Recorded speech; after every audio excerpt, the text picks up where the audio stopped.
Hello students, welcome to my channel literature Gyan. पिछले video में हमने रीतिकाल काव्य धारा में रीतिबद्ध काव्य आरंभ किया था। लक्षण ग्रंथों का निर्माण करने वाले कवि इसके अंतर्गत आते हैं। रीतिबद्ध कवि कभी सफल आचार्य नहीं बन सके, जिसके कई कारण थे। आज हम इसे कंप्लीट करेंगे, जिसमें से कई कारण हम पढ़ चुके हैं।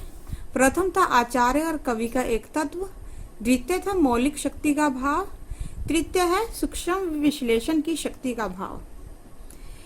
एक सफल आचार्य के लिए यह भी अपेक्षित है कि उसमें विषय की सूक्ष्म विश्लेषण करने की प्रतिभा हो, परंतु रीतिकालीन आचार्यों में इस गुण का भी अभाव है। यह आचार्य नवीन प्रथा का पालन करते रहे तथा भाव आदि विषयों का उचित व संपूर्ण विवेचन न कर सके, अतः इन्हें सफल आचार्य नहीं माना जा सकता। गद्य का भाव। संस्कृत के आचार्यों ने लक्षण ग्रंथों का निर्माण गद्य में किया। गद्य में इस विषयों का विवेचन अच्छी प्रकार से किया जा सकता है, लेकिन हिंदी के इन आचार्यों ने जिस समय रीति ग्रंथ लिखे उस समय अभी गद्य का विकास नहीं हुआ था, क्योंकि गद्य का विकास आधुनिक काल से ही शुरू होता है। परिणाम स्पष्ट है कि वह सफल आचार्य न बन सके। अपूर्ण ज्ञान। रीतिकालीन कवियों का शास्त्रीय ज्ञान अपूर्ण और बहुत कम था।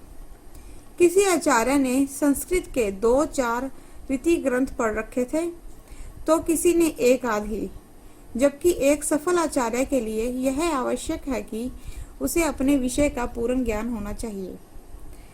सामान्य जनजीवन में रुचि का अभाव।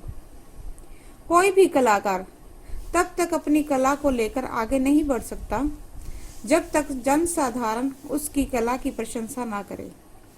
जब ये आचार्य इन रीति ग्रंथों का निर्माण कर रहे थे तब सामान्य जनता के कान श्रृंगारिकता की मधुर ध्वनि की ओर लगे हुए थे।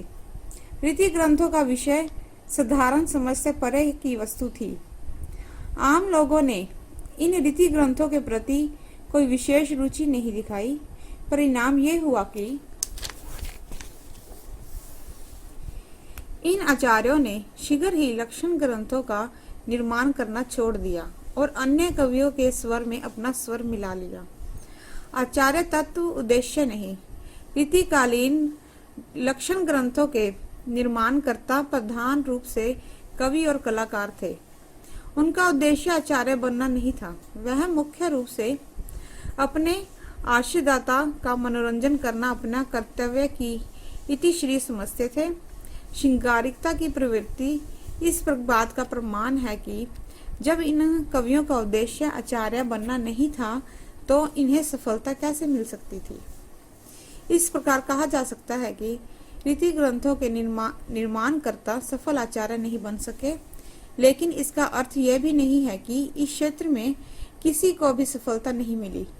चिंतामणि, देव, केशव आदि किसी सीमा तक सफल आचार्य कहे जा सकते हैं, लेकिन जैसा कि आचार्य शुक्ल ने कहा है, हिंदी के लक्षण ग्रंथों की परिपाटी पर रचना करने वाले सैकड़ों कवि आचार्य की कोटि में नहीं आ सकते।